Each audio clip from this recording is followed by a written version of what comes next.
आज हम लोग देखेंगे एक्सरसाइज 8.1 सवाल नंबर फर्स्ट।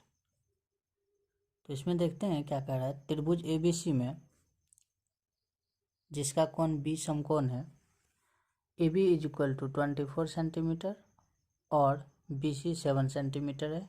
निम्नलिखित का मान ज्ञात कीजिए।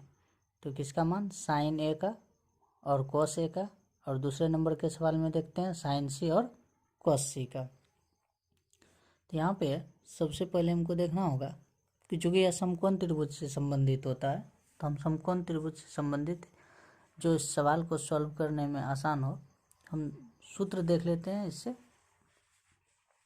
तो यहाँ पे देखते हैं हमारा सूत्र क्या होता है। ये सूत्र देखेंगे ध्यान से कि किसी भी समकोण त्रिभुज में क्या कंडीशन बनता है। थोड़ा इसके बेसिक को समझ लेते हैं, सवाल को समझने में आसानी होगी। ये समकोण त्रिभुज हो जाता है। समकोण त्रिभुज का मतलब एक एंगल जो है इसका 90 डिग्री का होना जरूरी है। अब यहाँ पे देखेंगे कि ABC एक समकोण त्रिभुज है। इसमें क्या होता है कि नॉर्मल सा बात, ये जो समकोण का है इसके सामने वाला भुजा जो होता है, ये AC भुजा, ये मेरा कर्ण कहलाता है ना, ये कर्ण कहलाता है। अब देखेंगे कि ये जो कर्ण होता है मेरा 90 डिग्री के सामने वाला भुजा को, इसको हम लोग H से इंडिकेट करते हैं। अब यहाँ पे देखेंगे यदि हम इस कोण के आधार से चलेंगे तो इसके भुजा के अनुपात में, तो ये मेरा भुजा क्या हो जाएगा? लंब हो जाता है। लंब को परपेंडिकुलर अर्थात P से, और आधार जो है ये बन जाता है, अर्थात इसको हम लोग B से इंडिकेट करेंगे। अब अगला कंडीशन क्या बनता है, फिर इसी में से देखते हैं जब एंगल बदल जाता है। ये तो मेरा कर्ण है, ये अस्थाई रहता है, ये परिवर्तित नहीं होता है, ये कर्ण है। ये देखेंगे ABC में ही हम इस कोण से चले थे, तो ये मेरा लंब हो गया था। यदि हम इस कोण से चलेंगे तो इसका सम्मुख भुजा BC है, तो BC मेरा लंब हो जाएगा, अर्थात P यहाँ हो जाएगा। और संलग्न भुजा जो होता है वो आधार होता है। ये मेरा लंब हो गया और ये मेरा आधार हो गया, जिसको हम B से, व्यास होता है जिसको हम B से इंडिकेट करते हैं। अब सबसे पहले देखेंगे इसमें से भुजा के अनुपात को यदि देखेंगे तो साइन थीटा बराबर क्या हो जाता है? थीटा किसी भी कोण से लेकर चलेंगे, चाहे ये कोण हो या ये कोण हो, किसी भी न्यून कोण से चलेंगे। क्योंकि एक एंगल जो है कि मेरा 90 डिग्री का होता है, अर्थात समकोण होता है, तो दूसरा दोनों कोण न्यून कोण ही होगा। तो साइन थीटा चलेंगे तो P/H हो जाता है। कॉस थीटा का वैल्यू B/H होता है, और टेन थीटा का वैल्यू P/B होता है। चूँकि साइन का अपोजिट कॉसेक होता है, तो कोसेक बराबर क्या हो जाएगा? H/P, और कॉस का उल्टा सेक होता है, तो सेक का हो जाएगा H/B। टेन का उल्टा कॉट होता है, तो कॉट का क्या हो जाएगा? B/P हो जाएगा। ये होता है इसका भुजाओं का अनुपात, जहाँ पे भुजा जो है कि यहाँ पे देख रहे हैं H, P और B होता है, या तो यहाँ पे देखेंगे H, P और B होता है। ये कोण के आधार पे बदलते रहता है। तो यहाँ पे पाइथागोरस प्रमेय में हम लोग पढ़े हैं कि कर्ण स्क्वायर बराबर लंब स्क्वायर जोड़ आधार स्क्वायर, अर्थात पाइथागोरस प्रमेय में देखे हैं कि कर्ण जो है कि किसी समकोण त्रिभुज का सबसे बड़ी भुजा होता है, तो बड़ी भुजा का वर्ग अन्य दो भुजाओं के वर्गों के योग के बराबर होता है, जो कि हम यहाँ पे लिखे हैं। H² बराबर फॉर्मूला क्या होता है मेरा? P² प्लस B², अर्थात लंब स्क्वायर जोड़ आधार स्क्वायर। फिर यदि स्क्वायर हटाएंगे तो रूट आना स्वाभाविक है। इसको यहाँ पे जो है कि स्क्वायर कैंसिल हो गया, ख़त्म हो जाता है, तो इस पर रूट आ जाता है। उसी प्रकार से इसी फार्मूला से मेरा सब फार्मूला बन जाता है। मूल जो है कि मेरा फार्मूला यही होता है, H² equal to P² plus B²। इसी के आधार पे सब बन जाता है। यहाँ पे देख सकते हैं, बना भी सकते हैं हम लोग। देखिए प्लस B² है, ये यदि बराबर के इस तरफ आएगा तो H² माइनस B² हो जाएगा, इक्वल टू P² होगा। तो इसलिए हम इसको लिख सकते हैं P² बराबर H² माइनस B², या P बराबर क्या हो जाएगा? √H² minus B²। अब देखेंगे यहाँ पे B² बराबर क्या हो जाता है फिर, तो उसी प्रकार से यहाँ भी देखेंगे, ये P वाला टर्म को इधर करेंगे तो माइनस में हो जाएगा, और यहाँ पे जो है कि सिर्फ B बचेगा, B² बचेगा। तो B² बराबर H² माइनस P², स्क्वायर हटाएंगे तो इस पर रूट आएगा। ये ज़रूरी है हमको 8.1 एक्सरसाइज 8.1 जब पढ़ेंगे तो इन्हीं दो फार्मूला का जो है कि ज़्यादा प्रयोग होगा। तो इस फॉर्मूला को ध्यान में रखना है कि साइन का वैल्यू क्या होता है और यहाँ पे यह पाइथागोरस प्रमेय का। चलिए हम आगे सवाल में चलते हैं, सवाल हमारा क्या कह रहा है। तो सवाल में देखते हैं, सवाल में कह रहा है ABC एक त्रिभुज है ना, जिसका कोण जो है कि 20 समकोण है। तो हम सबसे पहले एक ABC त्रिभुज का रचना करते हैं। एक त्रिभुज ABC, चूंकि यहाँ पे 20 समकोण कर रहा है तो B हम समकोण बना लिए। अब यहाँ पे देखेंगे कह रहा है AB 24 है, तो AB को हम 24 cm लिख दिए। दूसरा BC मेरा कितना है 7 सेंटीमीटर है, तो 7 सेंटीमीटर लिख दिए। अब यहाँ पे कह रहा है कि साइन A कॉस A और साइन C कॉस C का मान ज्ञात करने के लिए। तो हम बाद में चलते हैं, पहले इसमें देखते हैं कि हम जितने भी इसमें त्रिकोणमितीय अनुपात आता है सभी में से क्या देखते हैं कि हमको क्या चाहिए, P देखेंगे यहाँ पे क्या चाहिए, PH और B। कुल मिला के कहेंगे हमको हर कंडीशन में H, P और B ये तीनों चाहिए, अर्थात कर्ण, लंब और आधार तीनों भुजा यदि हमको ज्ञात हो जाए तो हम किसी भी त्रिकोणमितीय अनुपात को आसानी से ज्ञात कर सकते हैं।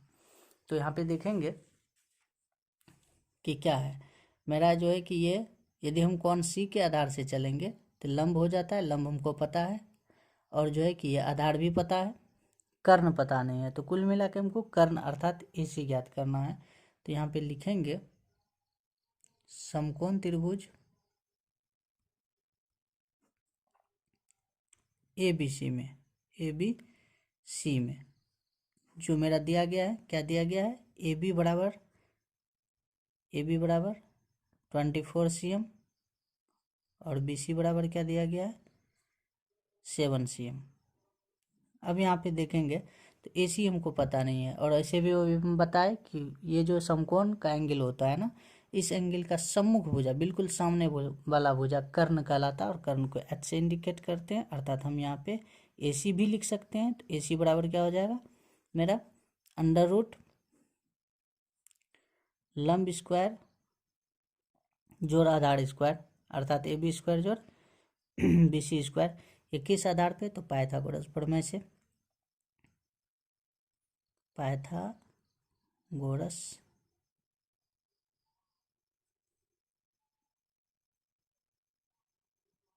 प्रमेय से देखेंगे। तो AB क्या है मेरा 24 है, तो यहाँ पे क्या लिखेंगे अंडर रूट 24 का स्क्वायर करेंगे, और प्लस BC कितना है 7 है, तो 7 का स्क्वायर करेंगे। अब यहाँ पे देखेंगे कि 24 का स्क्वायर क्या हो जाएगा मेरा 576 प्लस 49।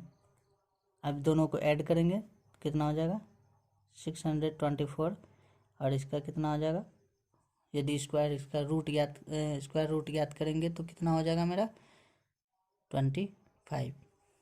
तो ये मेरा AC ज्ञात हो गया। तो इस प्रकार क्या देखते हैं, हमको AB भी पता ज्ञात है पहले से, BC भी ज्ञात है, अब यहाँ पे AC भी ज्ञात कर लिए। कुल मिला के हमको तीनों भुजा पता हो गया। अब यहाँ पे हम आसानी से दोनों सवाल को सॉल्व कर सकते हैं। मेरा पहला सवाल क्या कह रहा है,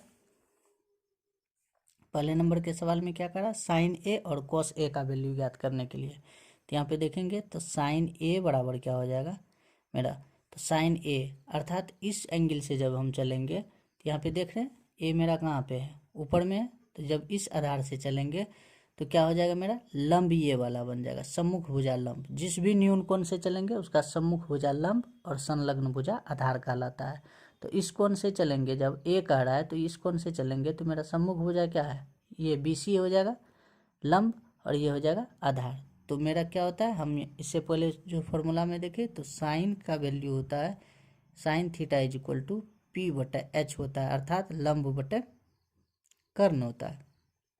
तो लंब मेरा क्या हो जाएगा यहाँ पे BC, और कर्ण मेरा AC हो जाएगा। तो यहाँ पे लंब है मेरा 7, और कर्ण जो अभी निकाले हम AC का मान 25, तो 25 हो जाएगा। फिर नेक्स्ट चलते हैं हम लोग कॉस ए का मान निकालेंगे। तो देखेंगे यहाँ पे कॉस ए का मान क्या होता है। तो कॉस ए बराबर क्या हो जाएगा मेरा, आधार बटे कर्ण, यानी कि कॉस का वैल्यू क्या होता है, बी बटे एच होता है। Cos theta is equal to क्या होता है, बी बाय एच होता है। तो यहाँ पे कॉस ए बराबर क्या लिखेंगे, तब कॉस ए, जब ए के आधार से चलेंगे यहाँ पे देखेंगे त्रिभुज में ए के आधार से, तो आधार बटे कर्ण यानी कि ए बी बटे ए सी हो जाएगा। तो हम यहाँ पे लिखेंगे ए बी अपॉन ए सी। तो ए बी का वैल्यू कितना 24 और ए सी का 25। ये मेरा पहले नंबर के सवाल का आंसर हो जाता है। अब इसी का जो है कि दूसरा नंबर सवाल देखेंगे कि साइन सी और कोस सी का मान निकालेंगे। तो यहाँ पे देखेंगे साइन सी का वैल्यू क्या, साइन सी का वैल्यू जो निकालेंगे वो हमको इस वाले न्यून कोण से चलना होगा, साइन सी यानी कि इस वाले न्यून कोण से। तो साइन का वैल्यू तो लंब बटे कर्ण होता है, तो यानी कि लंब मेरा क्या ए बी। तो यहाँ पे हम लिखेंगे ए बी, जब इसके सम्मुख भुजा को लंब कहेंगे, कर्ण तो मेरा चेंज होता नहीं है तो कर्ण हम ए सी ही लिखेंगे। तो ए बी मेरा कितना है 24 है अपॉन 25, और जो है कि कॉस सी, यहाँ पे देखेंगे कॉस सी का वैल्यू देखेंगे तो आधार बटा कर्ण, तो सी के आधार से चलेंगे तो मेरा क्या हो जाएगा बी सी बटे ए सी हो जाएगा। बी सी है 7 और ए सी है 25। ये हो गया मेरा आंसर। तो एक नंबर के सवाल का ये दोनों, एक में जो है कि 2 सवाल था, दोनों को सॉल्व कर चुके हैं। कुल मिला के हमको जब तीनों भुजा ज्ञात होता है तो बनाने में कहीं कोई दिक्कत नहीं होता है। अब हम लोग सवाल नंबर 2 में देखेंगे क्या कह रहा है। सवाल नंबर 2 कह रहा है कि आकृति 8.13, ये मेरा आकृति क्वेश्चन में ही दिया गया है। कह रहा है में 10p माइनस कोट आर का मान ज्ञात करने के लिए। तो सवाल में देख रहे हैं हम क्या दिया गया है, ये पी क्यू आर एक समकोण त्रिभुज दिया गया है जिसमें कि कोण क्यू क्या है, समकोण है। इसमें पी क्यू और पी आर ये दोनों दिया गया है। तो सबसे पहले हमको क्या ज्ञात करना होगा, क्यू आर ज्ञात करना होगा। तो क्यू आर ज्ञात करेंगे तो सबसे पहले यहाँ पे क्या लिखते हैं कि समकोण त्रिभुज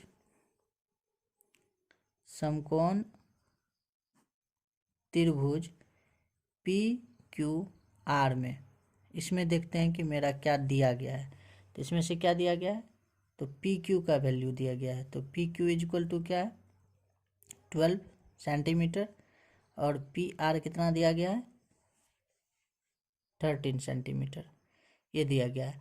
तो यहाँ पे सबसे पहले हम क्या करेंगे, क्यू आर को ज्ञात कर लेंगे। तो क्यू आर को ज्ञात करेंगे तो देखेंगे यहाँ पे क्यू आर क्या होता है। तो किस आधार से चलेंगे, तो पाइथागोरस प्रमेय से। पाइथागोरस